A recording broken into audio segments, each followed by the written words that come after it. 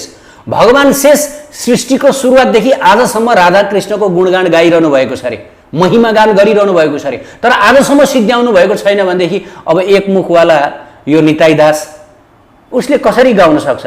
त्यो पनि भौतिक संसारको कलमसमा छु, गाउन सकिँदैन। हामीले कहिले पनि अनन्त अनन्त जो राधा कृष्णका लीला अनन्त छन् त्यो लीलाको गुणगान गर्न सक्दैनौँ। तर पनि थोरै यसो आफ्नो क्षमताले, थोरै आफूले महापुरुष, आफूले सन्तहरूबाट जुन कुरा, गुरुजनहरूबाट जानेको कुरो यसो अलिकति रिपिट गर्ने मात्रै हो, न त असम्भव छ। हेर्नुहोस् के बताइएको छ। हाम्रो प्रबन्ध महाराज जो गौर पार्षद हुनुहुन्छ, उहाँ लेख्नुहुन्छ राधा रस सुधानिधिमा, वैदग्ध सिन्धु अनुराग रसैक सिन्धुम वात्सल्य सिन्धुम अतिसान्द्र कृपैक सिन्धुम लावण्य सिन्धु अमृत छवि रूप सिन्धुम श्री राधिका स्फुरतुमे हृदि केली सिन्धु। हेर्नुहोस् है, कस्तो अद्भुत कुरा बताउनुहुन्छ गौर पार्षद प्रबन्ध महाराज बताउनुहुन्छ कि वास्तवमा राधारानी के हुनुहुन्छ? कुनै संसारी स्त्री हुनुहुन्न उहाँ। अरे संसारी स्त्रीसँग तुलना गर्ने हामी? जो शास्त्रमा बताइए अनुसार संसारी स्त्रीहरूमा, संसारी पुरुषहरूमा त के हुन्? कोही राक्षस स्वभावका हुन्छन्, कोही देव स्वभावका हुन्छन्। देव स्वभाव पनि नष्ट हुनेवाला हो, राक्षस स्वभाव पनि नष्ट हुनेवाला हो। संसारको सम्पूर्ण चिज नष्ट भएर जान्छ, स्वर्ग पनि नष्ट भएर जान्छ, नरक त नष्ट भएर जान्छ। यो पृथ्वी लोकदेखि ब्रह्मलोकसम्मका सबै लोकहरू प्रलयमा मुछिन्छन्। भूत्वा भूत्वा प्रलियते, बार बार प्रलयमा जान्छन्, नष्ट भएर जान्छन्। त्यही भएर यो भौतिक जगतको हर कुरा नष्ट भएर जान्छ, राम्रो पनि नष्ट, नराम्रो पनि नष्ट भएर जान्छ। तर राधा कृष्ण चिन्मय हुनुहुन्छ, प्रकृतिभन्दा पर भनिसकेपछि सिद्धियो। त्यही भएर भनियो वैदग्ध सिन्धु अनुराग रसैक सिन्धु वात्सल्य सिन्धु अतिसान्द्र कृपैक सिन्धु लावण्य सिन्धु अमृत छवि रूप सिन्धु श्री राधिका स्फुरतुमे हृदि केली सिन्धु। हेर्नुहोस् है, वैदग्धी सिन्धु अनुराग रसैक सिन्धु, राधा वैदग्धी सिन्धु अर्थात् कला विलासकी सागर, महासागर हुनुहुन्छ अरे। कला विलासलाई हामी मोडर्न भाषामा फेसन भनौँ, फेसन। आजकल मानिसहरू फेसनमा एकदम इन्ट्रेस्ट राख्दछन्। जस्तै आजकल मानिसहरू स्त्रीको चाल ढाल, स्त्रीको नृत्य, स्त्रीको रूप लावण्यमा एकदम इन्ट्रेस्ट राख्छन्। मिडियाहरूमा पनि त्यही कुराहरू हामी देखिरहन्छौँ, एडभर्टिजमेन्टहरूमा पनि त्यही कुरा, सिनेमाहरूमा पनि त्यही कुरा। यदि हेर्न चाहन्छौ भनेदेखि राधारानीको हेर्नु रे, राधारानीको कला, राधारानीको वैदग्धी हेर्नु रे। कि वास्तवमा संसारको केही पनि तुच्छ लाग्छ रे संसारको, कि उहाँको राधारानीको जुन इङ्ग्लिस भाषामा भन्नुपर्दा फेसन, राधारानीको फेसन, राधारानीको चाल, राधारानीको मुस्कान, राधारानीको हर कुरा चाहिँ कस्तो छ अरे भन्दाखेरि महासागर जस्तो छ अरे कि वैदग्धी सिन्धु। होइन, यो कुनै साधारण कुरा होइन कि। यो संसारको सौन्दर्य भनेको त, संसारको कला, संसारको यो चाहिँ चालढाल भनेको त कस्तो छ भन्दाखेरि यो चाहिँ एक थोपा पनि छैन। तर पनि मानिसहरू संसारमा एकदम आसक्त छन्, केही छैन यहाँ आकर्षित हुनुपर्ने कुरा। त हाम्रो शास्त्रमा बताएको छ उहाँ रसको सागर, महासागर हुनुहुन्छ अरे राधारानी। वत्सल्य सिन्धु, वत्सल्य भनेको आमाले जसरी आफ्नो सन्तानलाई प्रेम गर्नुहुन्छ, अरब आमाले जति प्रेम गर्नुहुन्छ राधारानीले प्रेम गर्नुहुन्छ अरे। मानौ तपाईँकी आमाले, एकजना आमाले कति नै हामीलाई प्रेम गर्नुहुन्छ त यदि करोड आमा मिलेर तपाईँलाई प्रेम गर्ने हो भनेदेखि त्यो प्रेम भनेको राधारानीको प्रेमको अगाडि एक कण पनि होइन भनेको छ शास्त्रमा। वात्सल्य सिन्धु, त्यति प्रेम छ तपाईँ हामीप्रति, जीवात्माहरूप्रति राधारानीको त्यति करुणा छ, तर हामी बुझ्न सक्दैनौँ। होइन, अरब आमाको प्रेम पनि कण बराबर छ अरे राधारानीको प्रेमको अगाडि। अनि त्यसै गरी आएर कृपैक सिन्धु भनिएको छ, कृपाकी सागर हुनुहुन्छ, लावण्य सिन्धु, अमृतकी सिन्धु, श्री राधिका स्फुरतुमे हृदि केली सिन्धु। उनै श्री राधिका मेरो हृदय सिन्धुमा उदाइदिनुहोस् भनेर चाहिँ प्रार्थना गर्नुहुन्छ। त हामीले पनि यसरी नै प्रार्थना गर्नुपर्छ। प्रिय महानुभाव, सत्य हाम्रो सोचभन्दा धेरै माथि छ, धेरै पर छ, धेरै पर छ। हामीहरूले जबसम्म गुरु आश्रय लिँदैनौँ, जबसम्म हामीहरू रसिक सन्तहरूको हामी चरणाश्रय लिँदैनौँ, तबसम्म हामीहरूले सत्य बुझ्न सक्दैनौँ। होइन, हामी भ्रममै परिरहन्छौँ। हामी यस्तो भ्रममा पर्छौँ कि हामीहरू राधाकृष्णलाई, राधारानीलाई हामी संसारी स्त्रीसँग तुलना गर्न पुग्छौँ र हामीहरू महापापी बन्न पुग्दछौँ। त यो कदापि नगरौँ। आजको यो प्रसङ्ग यदि यहाँहरूलाई मन परेको भएदेखि कृपया यो भिडियोलाई यहाँहरूले सेयर गरिदिनु होला। र कमेन्टमा जरुर राधे राधे कमेन्ट लेखिदिनु होला। यहाँहरू सबलाई राधारानीको असीम अपार कृपा प्राप्त होस् भनेर म प्रार्थना गर्न चाहन्छु। जय जय श्री राधे।